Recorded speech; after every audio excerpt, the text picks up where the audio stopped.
There are many things to learn. We want your ideas. We want your creativity. Some people have said, gee, you know, I have this new whiz-bang iPhone. I need to know how to use it. And I need to spend a long weekend doing that. Well, we can do that here. Other people have said, I'm seriously interested in nature. Can we do a science mentoring nature kind of camp? We've done something like that in the past. We can find a way to do that. Other folks have said, I have computer problems. Who doesn't? Everybody liking their Office 2007? We can have a retreat, learn some tips, tricks in a weekend, a long weekend. Amen. We can do some other things, crafty things. Gil Johnson says he'd like to teach woodworking here. Yeah. Great. So many, many possibilities there. But what we'll be enduring here, people say, oh, well, we've got all this new internet stuff. We've got Web 2.0, and that's social networking. Well, let me tell you, there is no social networking like sitting here under the trees and meeting people. And let's continue with Camp 1.0. Because what will always be here is the campfires, the strolls, the unplanned ways people can meet, the ways that people can use unstructured time to discover things, to have adventures, to get into trouble, do all the things that everybody needs to do in order to have a full and complete summer experience. And for that, we need your love, we need your sweat, and we do need your dollars. Now you're all here because you have loved this camp, loved it for 60 years. And many of you are sweating now in this 90-degree heat as counselors in training, and general supporters.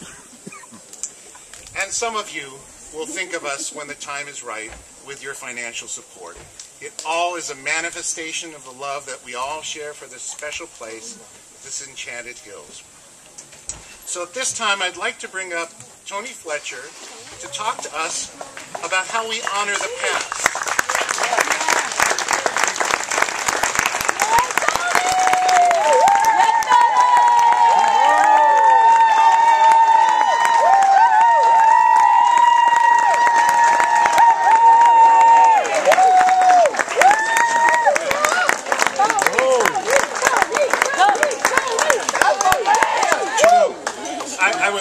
A moment ago because Tony Fletcher and Kathy Abrahamson together have more than 40 years of love and sweat in this camp. There is no stronger supporter and no one who loves this place more than those two. And it's my honor to introduce Tony to start honoring the legacy of our past.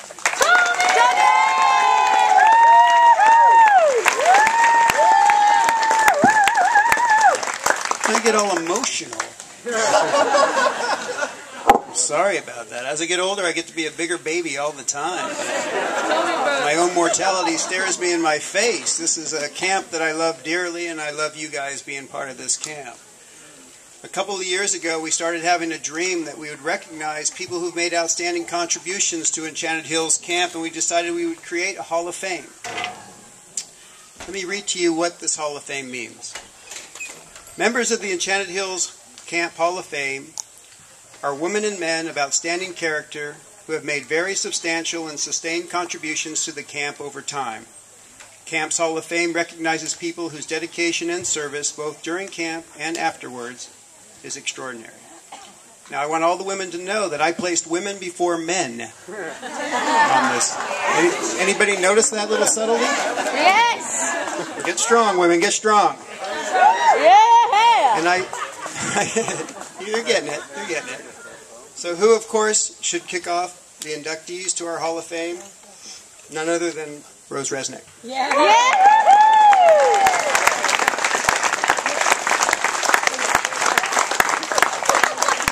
Now, I'm very fortunate that Rose and I started working together in 1989, and she was more like my grandmother than like my mother. Because if she was my mother, she would have tanned my hide. Grandmothers have a little bit more forgiveness in them, and I was very wet behind the ears and green to it all. But let me share with you. Rose went to camp as a kid in New York, And it was the first time that she said she felt normal. She went to a camp for the blind in New York. She was 10 years old. When she moved out here to California in the 30s to pursue her education at UC Berkeley. Any UC Berkeley folks out there?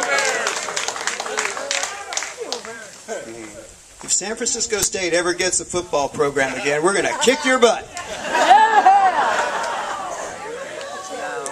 Just so you know, the purple are mighty and we're proud. We're still standing. Rose came out here and recognized there was not a camp for the blind, and she thought that was just foolish and criminal, because the options for the blind were very, very limited. Folks went to schools for the blind, and that was pretty much the extent of what was taking place. It was during the 40s, when she met another person that I'll share with you in just a moment, that they created a dream to go ahead and start a camp. Now, most people know that Rose had started Enchanted Hills Camp in 1950, but there's one person that's out here in the audience that went to Rose's camp in 47, 48, and 49. In 47 and 48, Rose ran a camp down in Los Altos called Hidden Villa, and it was just a 2-week program. And Sam Doherty, are you out here in the audience somewhere? Stand up there, Sam. You were one of the original. She refuses to stand. There she is. Rose said the neighbors complained about the noise. In 49, they went over to Cazadero, and they had a camp. Coming up here on this property, which was for sale, Hope's father had sold the property to another man who just couldn't make it work, so the property was abandoned. She read about the advertisement in the Napa Journal. Realtor had found it, and they've been raising money for the last couple of years, and they got together about $40,000. And they heard about this abandoned boys' camp on the enchanted mountain of Mount Veeder. And she walked on the property and she said, "Tony, I knew. This was it. I knew right away." And if you ever read her book, Dare to Dream, that's where she says it in writing. She said, "I didn't like the idea of a mountain, though. I think that would scare away all the parents. So let's call it hills." And so hence, Enchanted Hills Camp was born. So in honor of Rose, our first inductee to the Hall of Fame, and on the plaque it says, "Dare to Dream." Let's hear it for Rose.